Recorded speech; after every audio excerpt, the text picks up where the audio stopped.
Você já foi ao Teatro Guarani? Já deu uma volta pela Praça Mauá?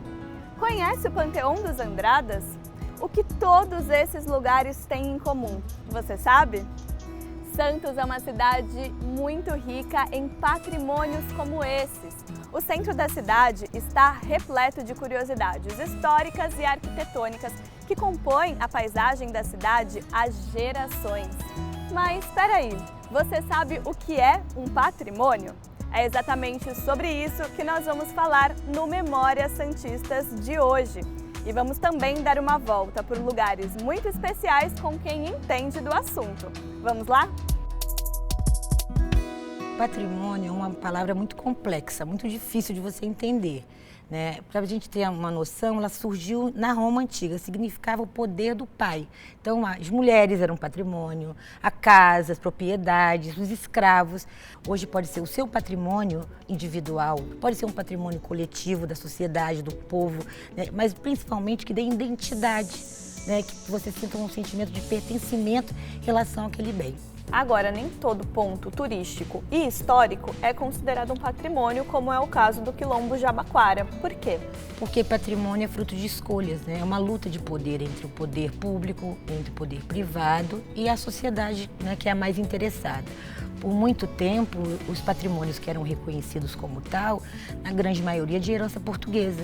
Então a gente teve um descaso, né, dos patrimônios relacionados aos povos originários, né, aos povos quilombolas aqui da nossa região. Então, em relação ao Quilombo Jabaquara, a gente não tem estudos ainda sobre ele. O que a gente tem é uma luta frequente, possante, né, e potente do Conselho da Igualdade Racial, que busca mapear esses locais de memória. Então tem uma placa no local possível onde foi o Quilombo do Jabaquara, né? Tem um busto em relação ao Quintino de Lacerda, que é o nosso primeiro vereador negro.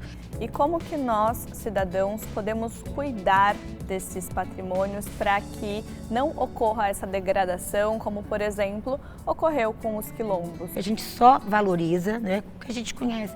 Por isso o papel da escola, né, com ações de educação patrimonial, com roteiros históricos, é tão importante.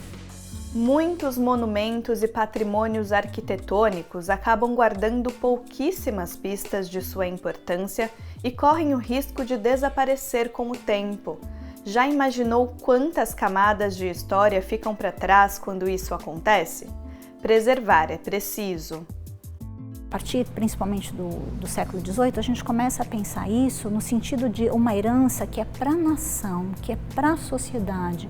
Essas formas de fazer, de viver, é o que a gente chama de patrimônio imaterial. Então ele já não existe processo de tombamento para patrimônio imaterial, o que tem é um registro. Além disso, a gente vai ter o patrimônio natural, né, que passa a ser muito valorizado, e mais recentemente a gente ainda vai trabalhar com um conceito mais complexo, que é paisagem cultural, que é essa natureza que foi moldada por uma sociedade, que se transformou, que tem camadas de ocupação e que se transformou de uma tal maneira que formou naquela parcela de território uma forma cultural que é muito peculiar àquele grupo. Nós estamos no palco do Teatro Guarani, que foi fundado em 1882, ou seja, esse lugar tem muita história para contar, não é mesmo? O teatro não existe primeiro antes de existir o público. Quando ele é inaugurado, ele é muito mais um teatro neoclássico. Então ele também é o resultado das mudanças de gosto dessa elite que frequenta o teatro. Acho que a existência do teatro, ele por si só é importante, mas também por tudo que a gente consegue recuperar através dele. Agora, em 1981, ocorreu um incêndio e muito material se perdeu, inclusive pinturas de Benedito Calixto. As pinturas do Calixto feitas aqui para o teatro, elas realmente se perderam. Quando o teatro foi restaurado, se convidou um arquiteto e artista, que é o Paulo von Poser, para fazer pinturas para ocuparem esse lugar de prestígio, né, que é o teto do teatro. E aí o Paulo, de certa forma, faz uma homenagem. É importante a gente lembrar também que o Teatro Guarani ele foi palco de lutas abolicionistas. O teatro foi construído na década de 80 e em 88 já foi a abolição. Então Santos possuía o maior quilombo urbano de São Paulo. A gente está agora na Praça Mauá, onde fica o Paço Municipal, que representa a emancipação da cidade. A Praça Mauá também é muito importante porque é um ponto de encontro, né? Além de ser o marco zero da nossa cidade. Com a ampliação da linha do bonde, né, a gente evidenciou alguns alicerces de algumas construções da nossa cidade, como por exemplo a igreja, né, a segunda sede da Igreja da Misericórdia de Todos os Santos, aqui bem próximo da Praça Mauá, o alicerce da Cadeia Velha, que fica perto do Panteão, né? Além disso, muitas ossadas. A gente está aqui no Pátio da Misericórdia, então esse local aqui foi encontrado muitas ossadas. Nós chegamos no Panteão dos Andradas e para quem não conhece aqui, já dá para ter uma ideia a partir do nome, não é isso, Ana? Isso mesmo. Então, Panteão é um nome que vem da antiguidade, significava o templo a todos os deuses. E ele foi renomeado, ou melhor, foi atualizado, né, na França, depois da Revolução Francesa, e Panteão passou a significar um lugar para homenagear todos os heróis, né?